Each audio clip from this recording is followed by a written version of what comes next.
All right, let's move on to topic 2, which is impeachment. Let's do it, man. I'm excited. Are you pro? What's your position? Do you think there's a pro, against, neutral? What are your thoughts? Yeah, so for me, I think the Democrats should not try to impeach Trump. And the reason why is I'm not even going to answer the is it right or not right to do it. And the reason why is it's ridiculous from a tactics and strategy perspective. From a tactics and strategy perspective, it is catastrophically bad for the Democrats. Just a super tiny thing, but it's personal. I'll say it. My wife went to watch Andrew Yang on The View the other day, right? And she's like, "Where's Yang?" And instead, they had just the DNI, the director of national intelligence, getting grilled by Democrats and Republicans, and Yang was gone. He was displaced from television, and they were just talking about and so here's the impeachment issue. The Democrats don't have a chance in heck of impeaching Donald Trump. And Andrew Yang has already talked about this. Every time we talk about Donald Trump, Trump wins. And this is going to be Trump all the time. The other thing that's murky is I'm not saying for a second that Biden was guilty of anything or that Hunter was guilty of anything, but it looks like a mess. I was just reading, and the whole question is, why was Hunter dealing with these Ukraine gas companies? Even if the answer's good, none of it looks good, and so the Democrats have been really dismissive. They're like, it's really important. And the Democrats, the impeachment is so bad for them.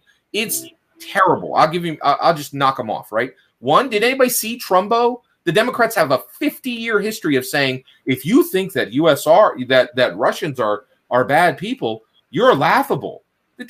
How are Democrats going to roll out and go, oh, Ukraine and Russians are villains? They can't do that. Like, McCarthyism is their history, right? Like fighting against McCarthyism. So that doesn't work for him. The other issue is, and this gets really crazy, but this impeachment thing, Trump is slippery as an eel. There's no way he's going anywhere. This is going to be the same echoed nonsense. There's absolutely no ability to impeach Trump on this. And here's the other thing is, even if he's guilty, they can't catch him. And here's why.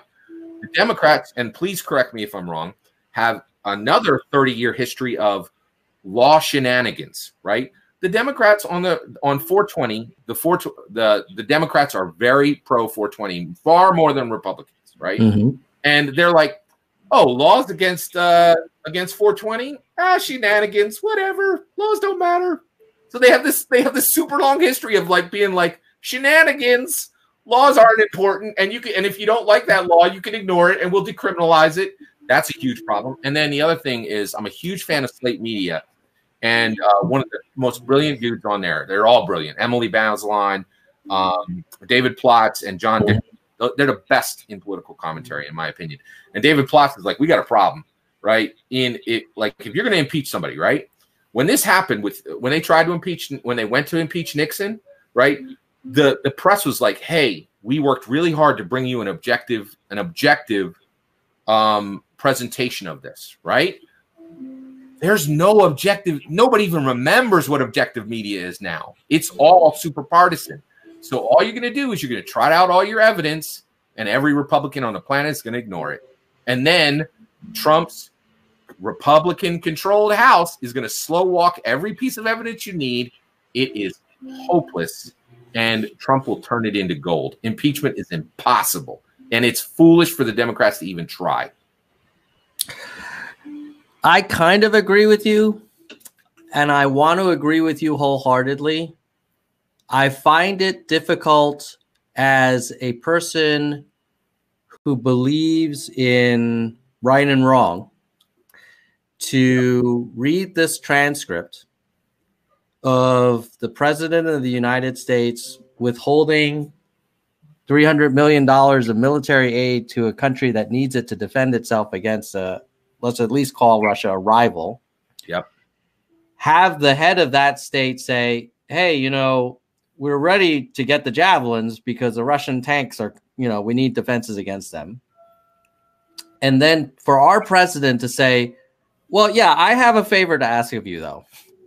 I want you to look into this Biden thing.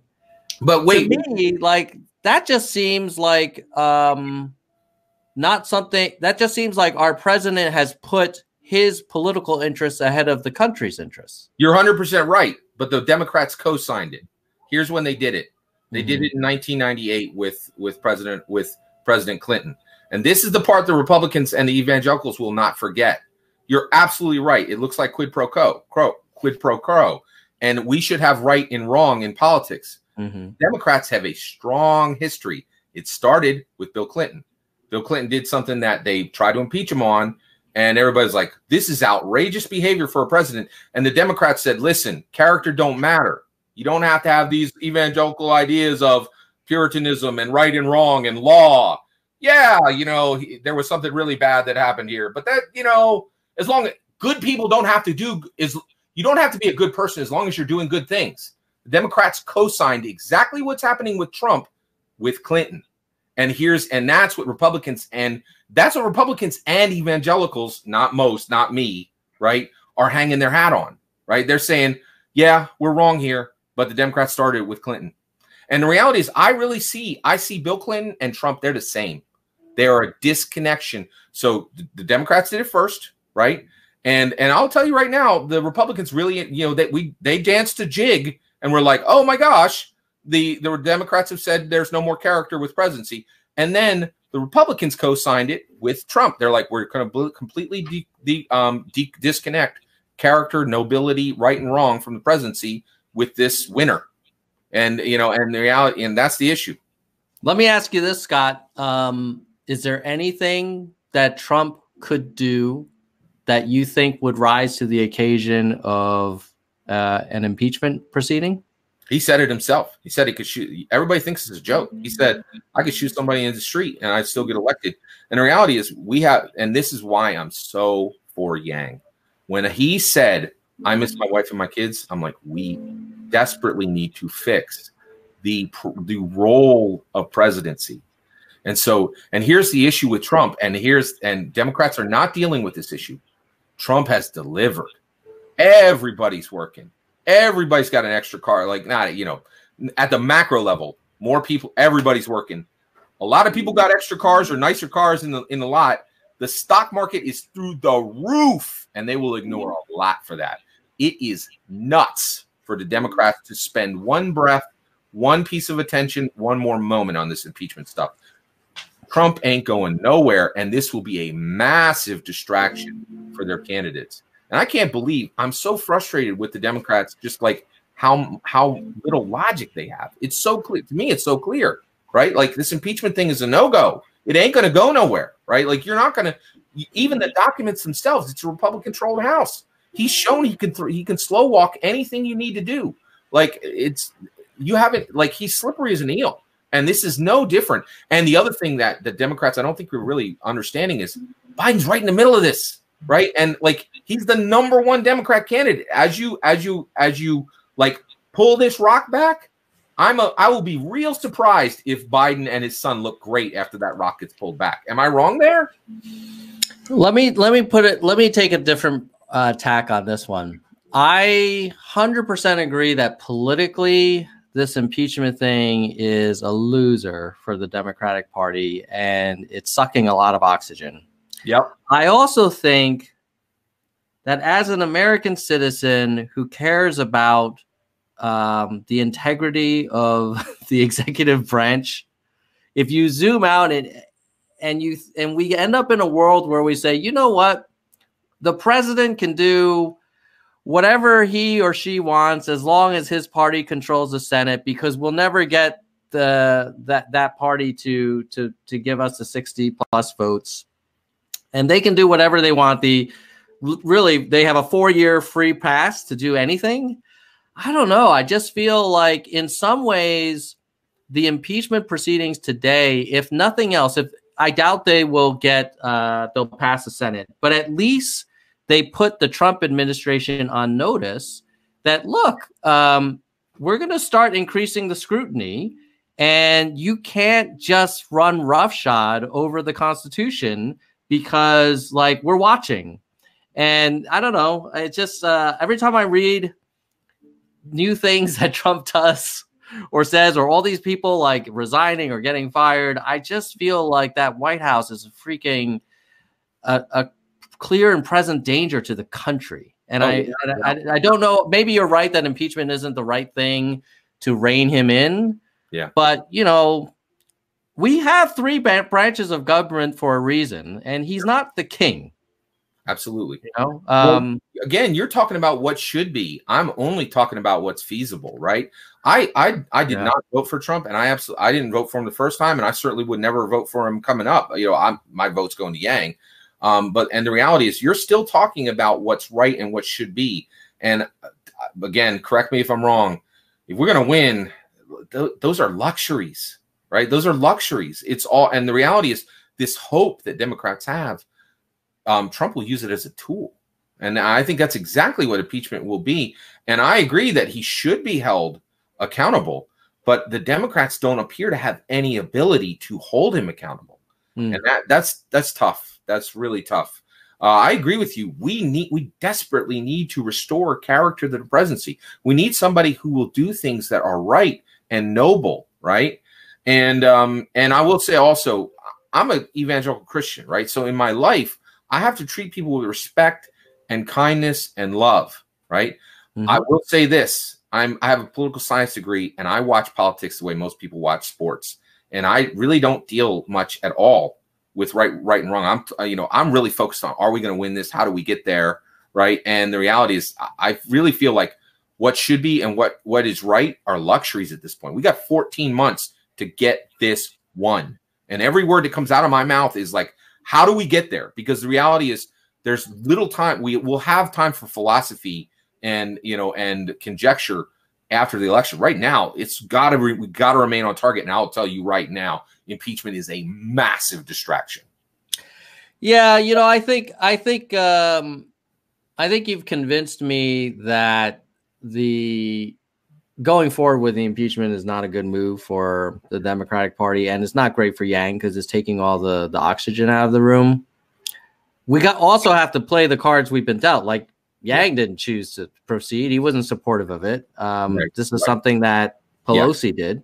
Absolutely. And, wait. I'm sorry. Go ahead. I don't want to interrupt you. Go ahead. I was going to say, and, was pressured by a lot of Democrats in the Congress to do this. So she's not going to change her mind. We're rolling forward with this. So I guess maybe if we want to be more constructive, then what's the best Yang strategy in a impeachment world where, like, every day we're going to be talking about, oh, we need these documents. We need to subpoena these people. Yeah. What do you think is the pragmatic thing for Yang to do? Okay. So first, I'm going to answer that question, but first I got to talk about Pelosi. I loved how Pelosi came around to impeachment. She was like 30. She was taking a meat thermometer and sticking it in the impeachment turkey. She was like 30 Democrat House people for impeachment. No. 64 House impeachment. 60 Democrats in the House for impeachment. 170 Democrats for ding, impeachment's ready. Like, that's literally how she did it. And I was like, what? That's how you cook a turkey. It's not how you decide when it's time to impeach somebody. So I can't believe how Pelosi approached that. So what should Andrew Yang's approach be? And I don't have to apologize for just loving on Yang on this show. I'm so huge a fan of Yang. Yang is executing perfectly. He doesn't need to change a thing, not a thing. And so here's why. All he's got to do is show his true self. He's got to get out there, show his hustle, and the other thing that I love, he went on Rubin, I think it was I think Rubin's his last name, and he went on an interview show, and the guy was a reporter, and he said, hey, I had Yang on, and normally when I have any politician on, they give me a long list of don't ask this, hit this point. And Yang was just this guy Rubin was amazingly astounded that Yang rolled in, answered every question, knocked it out of the park. Yang's just, and I'm convinced, right? There was a Keanu Reeves movie, and the whole point of the movie, he was like a baseball coach, and the whole point of the movie was like, just show up, and good things will happen. Yang has got to remain in. He's got to qualify for every debate. He's got to remain standing. I'm convinced Yang doesn't need to beat anybody. Every single one of these politicians is going to fold under their own weight. Yang is a rock star, and every moment he's on screen, more people will see it. That's why I love the debate so much. is he is radiant. There's just light shining off of him, and we're just catching it. Like, and all he's got to do. So I wouldn't change I would not change a single thing. And the more he ignores the impeachment and just keeps rolling with his amazing, awesome crowd surfing, basketball playing, noodle eating, amazing, awesome, killer campaign, the better. Yeah. You know, interestingly, this is a great conversation, Scott, because I think you and I agree on like sort of 60-40. Like we agree on a lot of things, but we have enough disagreement where it's like, I don't know. So for me, I'm a little worried, to be honest with you. I'm a little worried that this impeachment is going, it's not like Yang was getting a lot of media coverage before. And so now it's like, oh shoot, there's a giant elephant in the room now. And everybody's going to be staring at the big, you know, orange elephant, and then whatever's left over is going to go to Biden and Warren. So I kind of feel like if I were Yang's campaign, I think they need to find a way to change the game, because I don't think if he just continues to be really smart and data driven and pragmatic, like that's great for us who want that, but that's not landing with some other people. So let me share let's look at some charts. We'll get some polling data here. I love your charts, man. By the way, I love your charts.